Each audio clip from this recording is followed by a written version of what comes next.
There's a content creation strategy that can make you a better recruiter, advocate for job seekers, and potentially influence hiring decisions at the highest levels. And my guest today has been doing it for nearly a decade.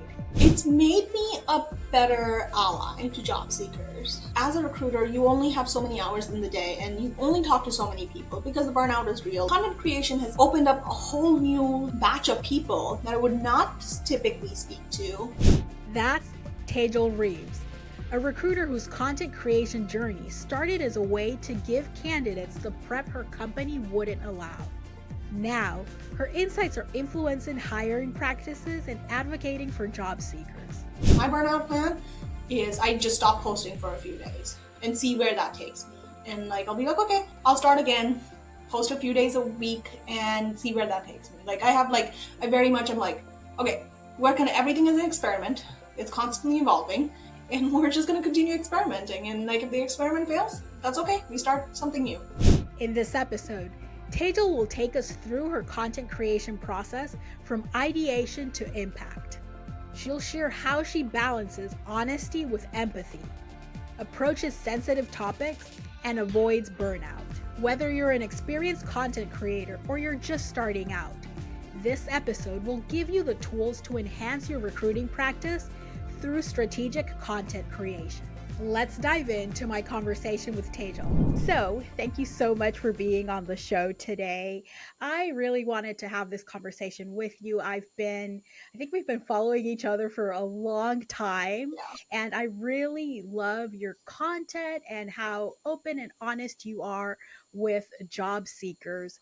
So, how did you get started creating content for job seekers? Oh my God, it's been so long. I feel that I'm coming up on 10 years of content creation. I think I started in 2015, 2016. It was my first job right out of agency. And it was my first corporate recruiting job. And what I realized is that I wasn't able to, that company wasn't allowing me to give the type of prep that I would normally give. In an agency setting, you give a lot of prep to your candidate. You have a lot of knowledge. And my leadership in this organization, they were like, you know what? No, you can't give as much prep as you are as you want. You can give them some information, not all the information. I was like, that's really to me was not, we were doing a disservice to our candidates.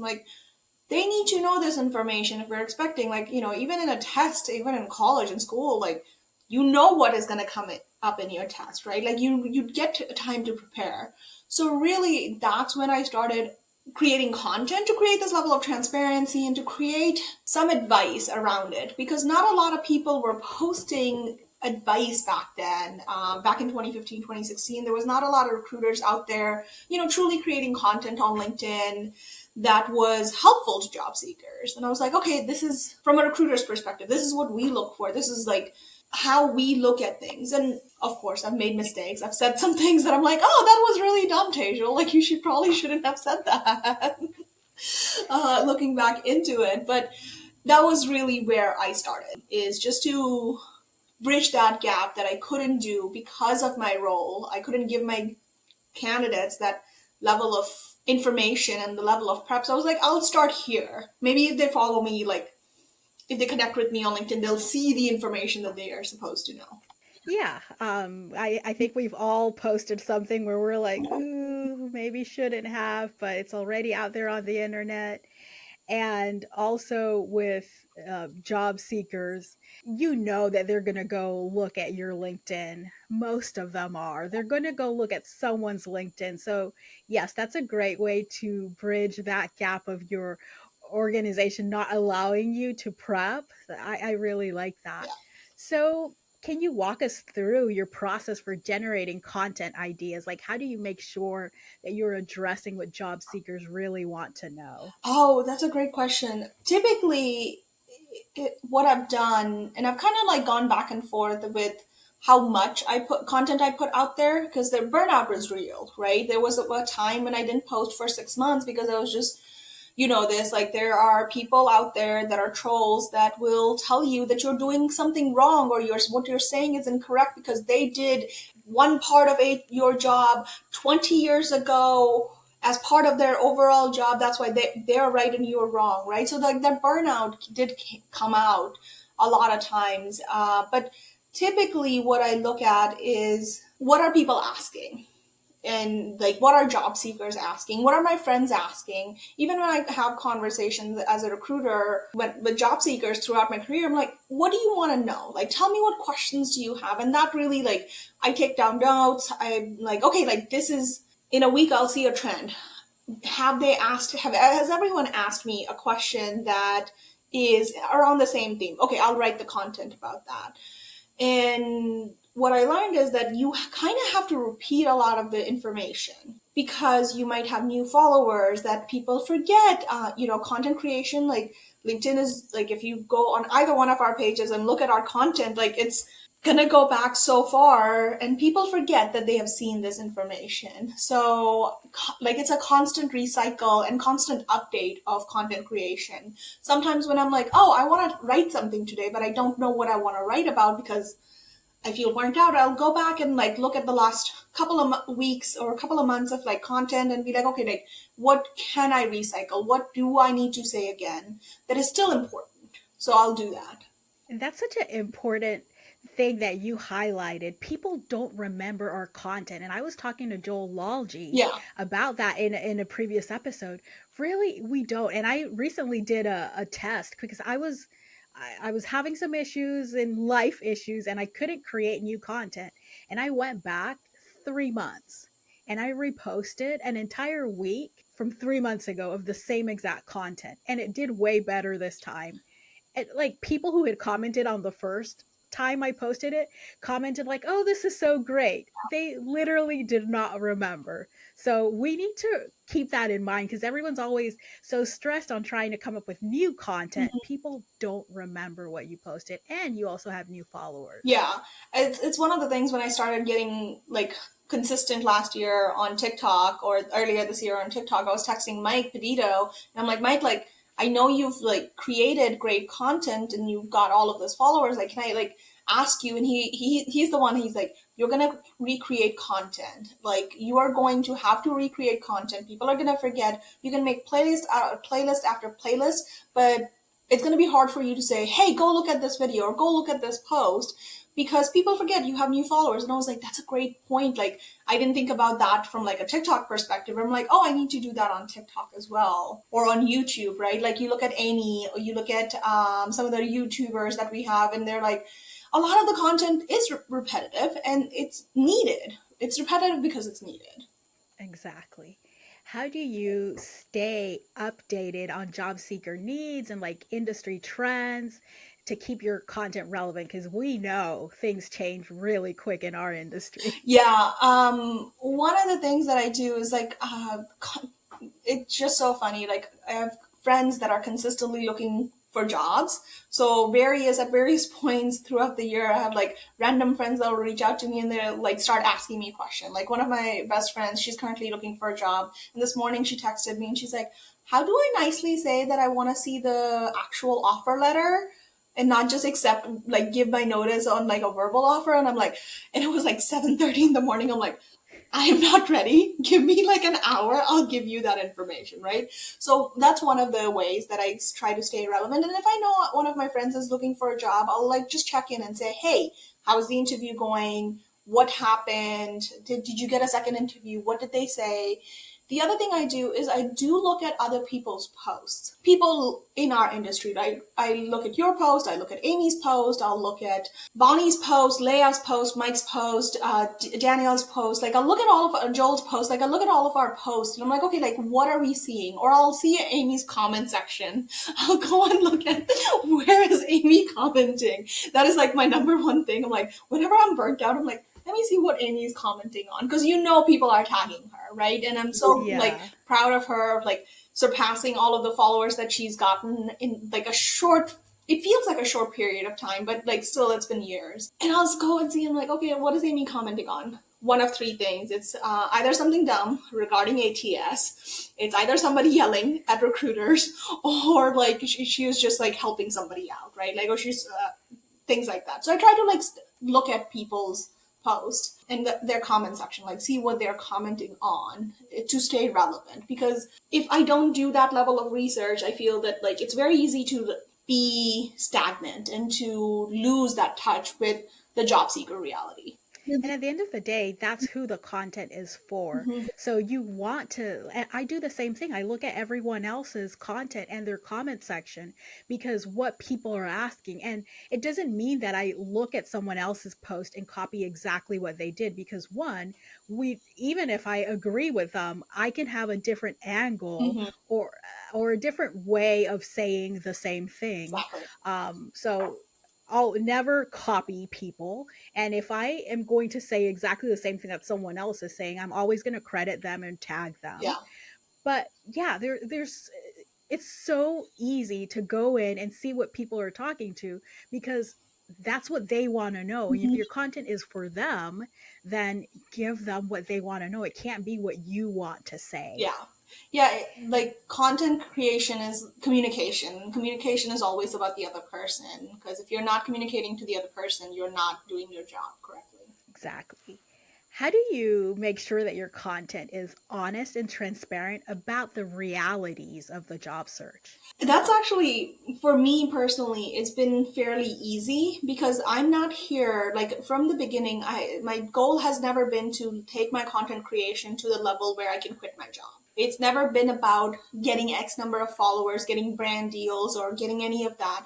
My role, my true intent behind content creation is to have a creative outlet, is to create this level of transparency that and give information that I didn't have when I first started in corporate America. Because there are so many first generation people, not just immigrants, but people that don't have parents in corporate America, people that don't have any family members in corporate America. So my goal has always been to create this level of transparency and give honest advice. Sometimes that advice is not cool. It's not helpful. Like not helpful. It's not nice. It's not Popular. popular, right? But it's still honest advice. Like I would love to tell you that an ATS is eating up your resume. That's a great thing. I can get 1 million followers by making those kind of posts, but that's not the reality as of right now. ATS is not eating up your resume. Recruiters are still reviewing your resumes. So to me, it's about creating honest and transparent content that will be helpful because honesty with that then and it's funny because like you can say something nice or you can say something honest, and what's going to be helpful every single time is honesty in the long term. I don't want to be your best friend that tells you what you want to hear. I want to be the person that you go to for real advice. Yeah, and as humans, we obviously don't want to be canceled. We want people to like us, but we also, I think, as recruiters, have a huge responsibility in the content that we're sharing because people are trusting that an insider, like we are insiders, are telling them the truth. Yeah. But also, people want it's interesting. They love the content that's very optimistic, that's very telling them like, oh, it's not your fault, you're not doing anything wrong. Yeah. How do you strike a balance between providing that optimistic career advice and like really setting real expectations about the hiring process? Yeah, it's a balance. You're right. Like it is a balance that we have to strike because I don't always want to be like, well, you did something wrong or the company did something wrong, because the reality is that you can do everything right and still not get the job. Right? You can do everything. You can have the best resume, best interview. You can have insider connections. You can be the best candidate in your head, but you don't know your competition, and you can still, like, because you don't know your competition, this is like a blind, like you're fighting against the wall, right? You will still lose that job. So I always try to tell people, I'm like, it's not your fault. Some of these things is not your fault. If you are, especially with candidates that are getting interviews, I'm like, if you're getting interviews, do not worry about your resume. Your resume is doing its job, which is getting you interviews. Now let's talk about your interview strategy. And it's about showcasing, to me, like people come to me and they're like, oh my God, I finally got a job. Oh my God, like your advice was helpful. My best friend that I was just talking about, she's like, I got a job. Like I got an offer. And she's been doing this for like a couple of months, right? Like it's been a hard couple of months, and thankfully she has a job right now. So she's looking for a new job for something better. And I have another friend who doesn't have a job right now. And so for them, like I'm like, okay, you are doing everything right. You are getting interviews. You are getting to the final round of the interviews. Now we just need to get to that point where we can get you the offer. You're doing everything right. You're a finalist. You're one of two people. That's a great thing, especially in this market. So it's the encouraging words, right? Like, because we want to be better, we want to get the job, and getting to that point also means that you need to encourage the people and say, hey, you are doing everything right. This market just is a dumpster fire. Right? Like, I tell people this all the time, and people argue with me. I'm like, this market is just an absolute dumpster fire. It's been a dumpster fire for a very long time. I don't think it's going to get any better anytime soon, and we just have to roll with the punches because there's only so much we can control, and it's like about giving people the control back in their life and in their job search. Like, you can't control how the market operates. What you can control is what you do. So let's figure out what you can do. Yep, that's very, very good advice. I also recently helped a family member who's navigating a very long, drawn out job search, and the emotions and the up and down, it's hard, but you have to tell people sometimes it's just not you. Like you said, you don't know the other person, you don't know the competition. And trust me, sometimes people want to know the competition, and this is a whole other conversation I could have. I remember the one time that I was interviewing for a job and I knew who my competition was, because it was someone who accidentally told me that they were going Yeah, against the same job. It was worse. I prefer not to yeah. know. Yeah, exactly. Because you're now comparing apples to oranges, right? You are two different people.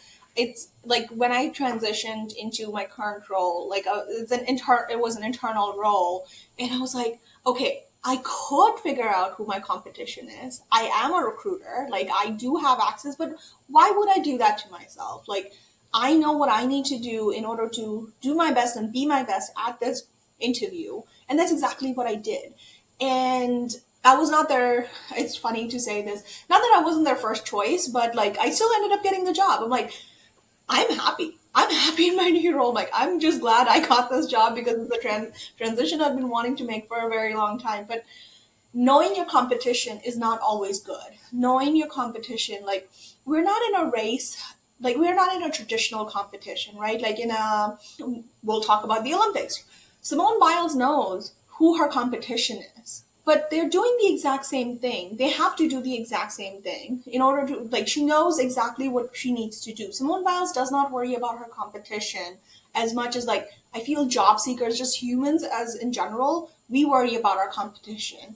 And one of the things that I like, not that I'm an athlete, I'm never going to be at that level, but like one of the things I like to learn from athletes and like people that are at the top of the game, I'm like, do you care about your competition? And most of the time, they don't.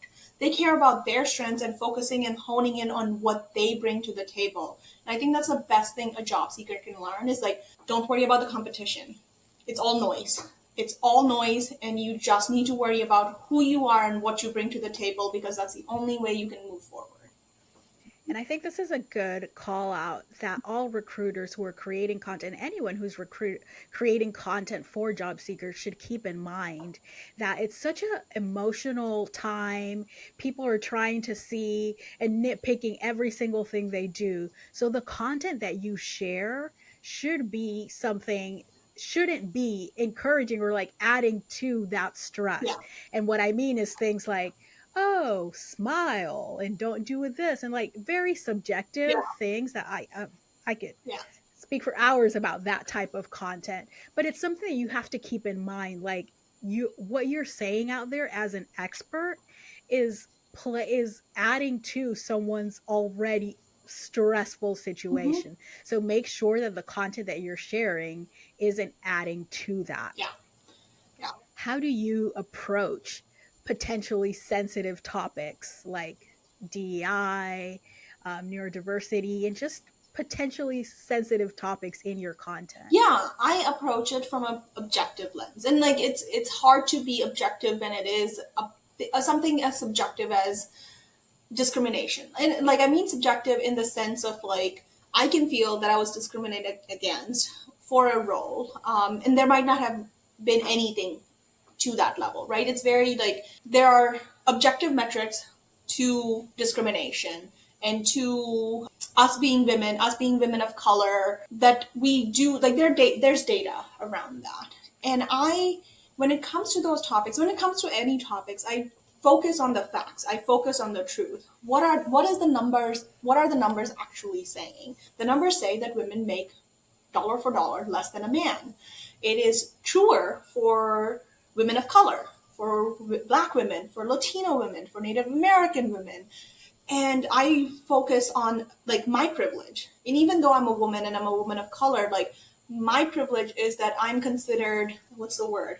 The good immigrant. Like you know what I'm talking about. The The model model minority. Like, and I focus yeah. on that I'm like, hey, I'm coming from a place of privilege. I do not know what every single Black woman is going through in this country, the type of discrimination that they face. I do not know what every single Latino woman is going through, or Latinx woman is going through, Native American woman is going through, right? I don't know. So I sit there and I listen to people, to experts, and I'm like, what is happening? Because I want to be able to use my privilege as the model minority and speak out against these things and like uplift other people. Otherwise, we're all just constantly, I don't believe in punching down, right? Like a lot of times, like people I feel are punching down. And I'm like, no, the facts remain. These are the facts. And that's like, we can argue all day long and you can tell me I'm wrong and you will still be wrong because the facts don't change on that.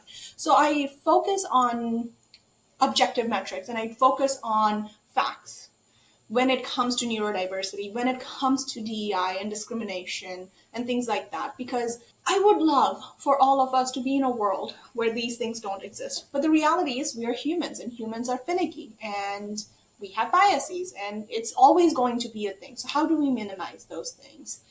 So when I approach a conversation, especially those posts, oh my God, I know you've seen those posts where they're like, oh, you just need to smile more. If the person is not smiling or if they're not like making eye contact with me, I'm not even hiring them. I'm like, oh, let's talk about this. Cultural issues, neurodiversity issues. We have people with on the spectrum.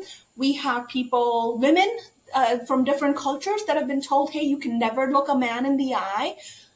So you are ignoring all of these facts to hire somebody like that is just like you, and that's gonna look just like you, and that's gonna come from the exact same background as you are. And I bring in data, right? There has been research done, and I love academic data. I'm a little bit of a like, I am a little bit of a what is that phrase that I'm looking, the term that I'm looking for, a purist. When it comes to data and when it comes to research, I believe in more academic data than like non-academic data. So I bring academic data. I'm like, diverse teams are more productive, are more successful, do bring in more shareholder value. So by hiring this person in first 5 minutes and looking at all of these things that are not job related, you are shooting yourself and shooting your team in the foot. You are making sure that your company is never going to get past that like cusp of the same people, especially in this day and age. So yeah, sorry, long answer. No, but it's totally true, what you said, and I know you've probably had a lot of these conversations with hiring managers because these are the people that we're coaching and talking to on a daily basis about this type of thing. But people, it's let's even take everything aside from diversity or everything. Someone might just be having a bad Mm-hmm. day. Just because someone had a bad day, they just got terrible news. Yep. But instead of canceling the interview, they sat there and had that interview with you. Sorry if they weren't smiling. Maybe they just found out that someone died or like Yeah. whatever, you don't Yeah. know. That has should have nothing to do with whether they can do the job or not, Yeah. type of thing. Exactly. We always want to look at objective metrics of the role as compared to the person's skill, right? And eye contact is not an objective metric. It doesn't like it absolutely does not matter if you and I can make an eye contact. If we can communicate, what difference does it make? If we can collaborate, what difference does it make if I can't make eye contact, right? Like, it's such a, I feel, an 80s thing or 90s thing to do. It's like, you need to make eye contact. I feel like where when anytime I come across one of those posts, I'm like, what is this 80s like sales movie that we're watching? Like, I feel like an 80s sales movie that I'm watching. Like, why are we doing this? I think I commented recently on something, and I also added it on one of my posts, and I said, "Friends don't let friends recruit like it's 1980." Like, I love that. Yep. yeah, it's like, guys, why are we even talking about Yeah. this? It's like Yeah. 2024. How has creating content for job seekers influenced your own recruiting practices? It's made me a better ally to job seekers. It listening to like, because as a recruiter you only have so many hours in the day and you only talk to so many people because the burnout is real even as a recruiter, right? Like, you talk to maybe three people a day, three candidates a day, and that's the extent of the conversation. And content creation has given me opened up a whole new like batch of people that I would not typically speak to and hear their voices. And I take those voices and I'm like, okay, if these people that I don't know, that are not my candidates, are feeling this way, more than likely my job seekers are, my own job seekers are feeling that way. And I take that data and bring it up to my hiring managers. I'm like, no, this doesn't make any sense. We shouldn't be doing this. Let's talk about this. And I believe that having truthful data is always helpful in making better decisions. So I can talk about our feelings all day long. Feelings are important. How we feel, it's a part of human nature. It's part of the human experience. But I've noticed that when we start talking about feelings, like, we start losing people. So I started bringing data up, and I'm like, okay, these people don't like. This is what the data says. This is what the job seekers are saying. We're not doing this. And one of my like, it's like an anecdotal story. I was working at a small company and I was in a meeting with my CTO and my creative director. And we were sitting down and my creative director, and I love like, we're still friends to this day. Adam is like, oh, I want to send them an assessment before they come in for an interview. And my CTO goes, no, I agree with Tejal's post from earlier this week where we're not sending them an assessment until they talk to someone from your team. And I was just like in the background, hyperventilating. I'm like, okay, at that point I had like 30 something thousand followers. I knew people followed me and I knew that was a thing, but it was the first time in my life like somebody had been like, she's right, we're not doing that. And like, especially at CTO level, right? So it was very much like yes, I'm doing something right. Yes, if a leader like that has been doing hiring, that has been in the industry for a lot longer than I have, like, agrees with me, then yes, like, I need to continue doing this. So that's like given me like the balls, if you will, to be a better advocate for job seekers. And sometimes when people get mad in like my debriefs, I've had people get mad at me and people that like try to escalate me and try to report me to my leadership. And I'm like, go for it. If you think you have a stance, if you think you have a case against me, go report it. Report it up to the CEO.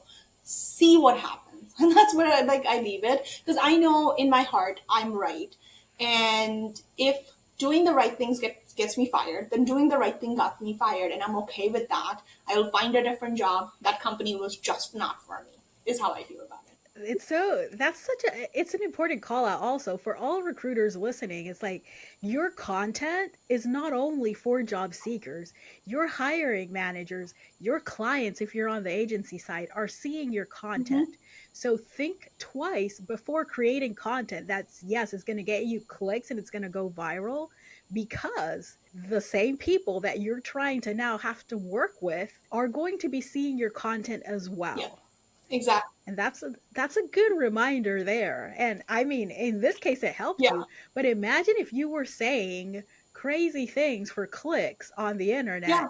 How would that work with your credibility internally? Yeah, and I've actually had a hiring manager at my current company reach out to me and it's like, Tejal, I didn't agree with your post today. I'm like, okay, let's talk about this. And he's like, I don't think that 5 hours is enough for our, like, and these are principal level people that I'm hiring. He's like, 5 hours I don't think is enough for people to prep. And I've seen people come and prep with like less than 5 hours, and you can tell that they have not done enough prep. I'm like, you know what? I hadn't taken that into consideration. That's a good point, because where I work, Amazon is a very rigorous interview process. I'm like, you like, especially the higher up you go in the roles that you're looking to be hired at, the more prep you are going to need to take, because it's such a rigorous process. And I'm like, you know what? I didn't take that into consideration.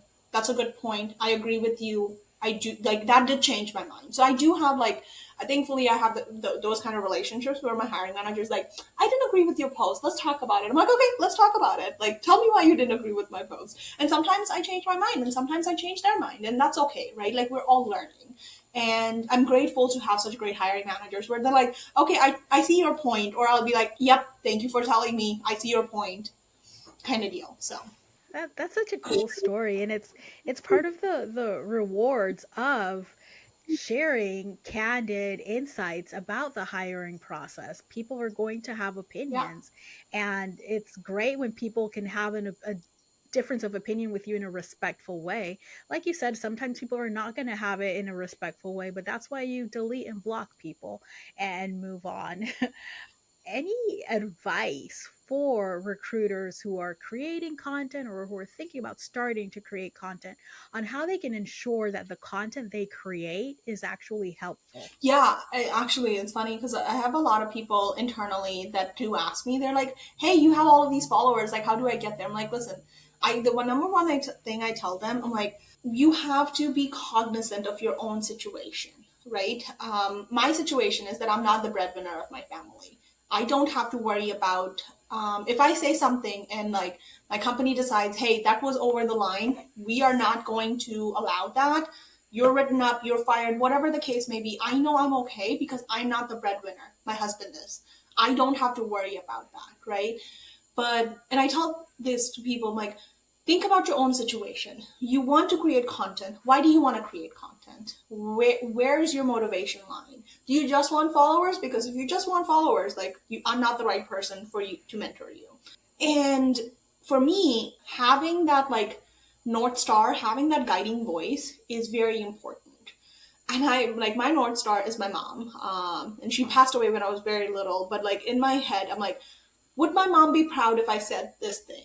If I made this post? If I responded to a person a certain way, right? And not that like I'm snarky. I know I'm snarky sometimes. Like, there are responses that I've given people. I'm like, my mom might not approve, but that person needed that. Like, they deserve that snarky response. So I try to like ensure that like I'm doing the things for the right reason. And if I start feeling like I'm just in it for the clicks, or I'm just in it for like the followers, I'll take a step back and I'll be like, okay, we've gotten too far. We need to reset. We need to like figure out why we started and do that, because I can continue creating content every single day, and I can have a like, in next 6 months I can get 1 million followers. But is that going to be the type of followers that I want? Am I losing my individuality? Am I losing Tejal in that whole process? So first things first, I'll tell people like, know why you're creating content. You don't have to create content. And I feel that people, especially in like TikTok, YouTube, like all of our social media world, like everyone's like, I need to be a content creator. And I'm like, you don't need to be a content creator. It is okay to want a 9 to 5 and clock out at the end of the day and go spend time with your family. This job is hard. Like, content creation is a hard job, and it's going to take a lot out of you, and it's going to burn you out. So I tell people like, why do you want to create content?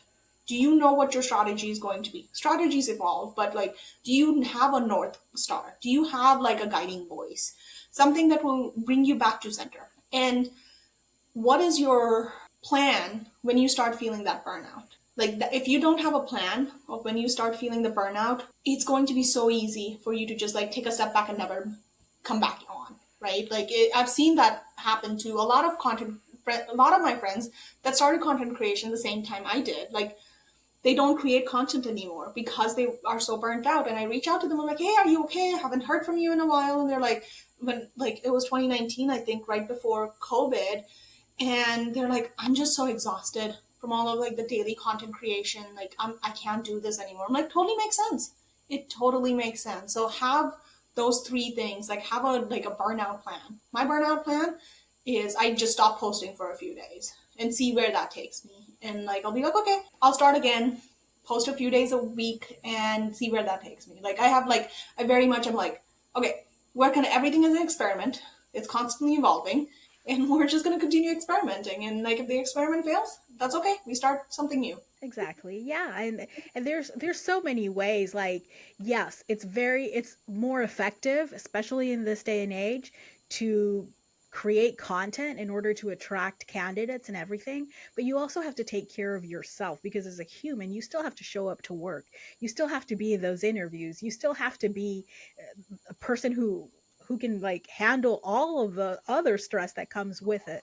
So maybe your burnout plan looks like, look, I won't create content, but I'll talk to my marketing team or my employer branding team or someone else on my team and we'll sit and we'll brainstorm. And by the way, I've done this. There've been times when I've just been burnt out, but I've sat with someone else on the team and I've been like, look, these are ideas of content I think you could create, Yeah.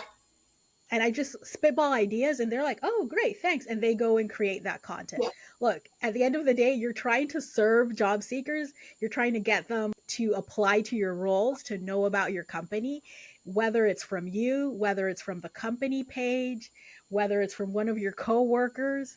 There's different ways of doing it. You don't always have to be on, and you should give yourself permission to take a break. So I love that you included in your tips have a burnout Yeah. plan Yeah, exactly. And because that, it's like, real. you know, I'll say this, like, people often ask me, they're like, how many candidates do you find by like these silly posts that I do, right? Like because my hiring managers love the silly posts that I do. Some of them like no longer work with me, but still like they're like, hey, I need more traction on this. Like, can you make a post? And I've done that, right? Because they don't, like even though they don't no longer work with me, I'm still there. Like they're still my customer. And I'll tell them like when especially recruiters come through and they're like, hey, I can't create content the way that you create. I'm like, content creation is not about coming up with an idea from scratch every single time. It is not. It's not about that. A lot of the job posts that I've done are inspired by Amy, and I tell Amy that. Like even when like it first started, like and when I first joined Amazon, I would like when I started talking to her, I'm like, hey, can I like steal this idea? And she's like, girl, go for it. Like absolutely, right? So that's like you get inspired by other people, and that's where the creative process lies. If you don't get inspired, so like if I see one of Amy's posts and I'm like, oh, that's not for me, that's okay because her creative process looks very different than my creative process, which will look very different than your creative process, right? I could never do a podcast. I tried that. It wasn't for me, right? So it's about finding your own creative voice and finding your own creative process. Everyone is creative in different ways. And that's what people need to understand that like just because Tejal and Rona are doing these two things doesn't mean you also have to do those two things. You can do something completely different. You can start on TikTok, you can start on YouTube, you can start on Instagram, whatever the case may be, and that's okay too. There are many different avenues. This is not a piece of pie that you will, that just because I have more, you will get less. That's not how this works. Content creation and followers are not like that. We can all exist in the ecosystem without tearing each other apart. That's what I love about the content creation community, the recruiter, the TA and HR content creation community, because I have not met a single person in this community that I haven't been able to like reach out and ask a question or like ask to collaborate or just anything. And they've always been so open to talk to me. So that's another thing. Like if you have questions, and I encourage anyone watching or anyone listening, reach out to your favorite content creator in this space. Ask them if they would be willing to partner on a post or something, or ask them for ideas. Really, I the only times I've seen problems or beef is when someone is stealing from someone else, Exactly. word for word, because I mean, this takes time. I wouldn't want someone to copy word for word something that I've done, and it has happened, and I have privately, because that's just my style, I have privately told them, please take this down unless you want a public post about it, type of thing. But other than that, like everyone is very welcoming. Everyone's so willing to help. So I encourage other people, like reach out to us. And you've mentioned a lot of other content creators in this. I think all of them I've interacted with at some point, and they've all been super nice and willing to help. Yeah, and I think you have to realize that the recruiting community is very large, but it's also very small. Like, if you are a jerk to people, people are gonna talk about you, and it's not like bitching about you, right? No one's gossiping. We're all adults, but like people are going to say, "Hey, this person like rubs me the wrong way," and like two other people are saying the same thing. Now we have a trend. And the trend is that this one person is treating everyone poorly. And you don't want to be the person that leaves people hurt. Like, you can't like be successful if you're leaving a wake of bodies in your path, right? I don't think Mike would have reached out to me to like be part of his panel if I was a jerk to him constantly and being like, Mike, what, like, like we had a beef, right? Like, so, and I'm not the nicest person. I know that I'm not the nicest person. I'm not pizza. Not everyone's gonna like me, and I'm okay with that. I'm at a point, like, I have gray hair now. I'm at a point where I'm like, listen, I'm not pizza. Not everyone's gonna like me, but the people that I want, that I think are good, I want to be liked by them, and I want to like them. So there are people that I'm like, okay, I could give them a snarky response, right? Like, I think there was one post, I believe you and I like disagreed on it, and you approached it so well. And I was like, you know what? She always approaches the conversations with an empathy, with like a voice of empathy. And while we had never spoken officially, I was like, she's coming from a place of teaching, not criticizing. And I need to take it that way because I like you and you've always been nice to me. So I'm like, I'm going to be nice to her back. And I hope I was nice to like Kate. Yeah, you were. But there were other people that were like snarky to me in the back, like in the past. I'm like, you know what? We're done. Like, we're done with this conversation. I'm done with you being constantly snarky to me. Like, I'm going to be snarky back to you. And I was snarky back to them. Did I burn a bridge in that? Yeah, I did. But that was by choice, right? My friends call it selective Tejalness, which is like, I'm a dick to people that I want to be a dick to people. Sorry, pardon my French, but I'm a jerk to people that I want to be a jerk to more often than not. It's like, it's a choice that I make, and it's based on repetitive actions from those people, right? Like, I'm not gonna do that the first time around. I have to see that you've done that multiple times to me, to someone else, in order for me to do that. So. Exactly. Well, this is a great conversation. I know a lot of people, a lot of the listeners are going to get a lot of value out of it. So I really appreciate you taking the time to chat with me. How can people get in contact with you? Where can they find you? Mostly on LinkedIn. I am most active on LinkedIn. I tell people, do not follow me on TikTok unless you want to know more about me than you're ready for, right? Right. Like, TikTok is a place where I'm like, I don't just share job search advice or recruiting advice. I also share my personal opinions on things and life. And I'm okay with that. I have made that choice myself, but I tell people, like, do not follow me on TikTok unless you're ready to know about things about me that you might not like, right? Instagram, I'm on Instagram. Caffeinated Careers is my handle everywhere. So yeah, it's LinkedIn. I'm mostly on LinkedIn, TikTok, and Instagram. So. Perfect. And I'll also include the links to all of your socials in the show notes. So thanks again so much for this. This is a great conversation. Thank you. Thank you for having me. And there you have it, folks. Tejal showed us how you can work around limitations imposed by management to advocate for job seekers and influence hiring decisions at every level. As a recruiter, your voice can make a real difference. Make sure your interactions both on and offline are authentic and transparent. You never know who's listening and whose life you're impacting. And don't forget to experiment with your content. It's okay to try, fail, and pivot, but you must have a burnout plan. Know when to step back and recharge. For more tips on creating recruiting content, check out episode 15, where Joel Lalji shared the strategy that got him over 500,000 followers and 40 million impressions. The link is in the show notes. Thanks for listening, and I'll chat with you next week.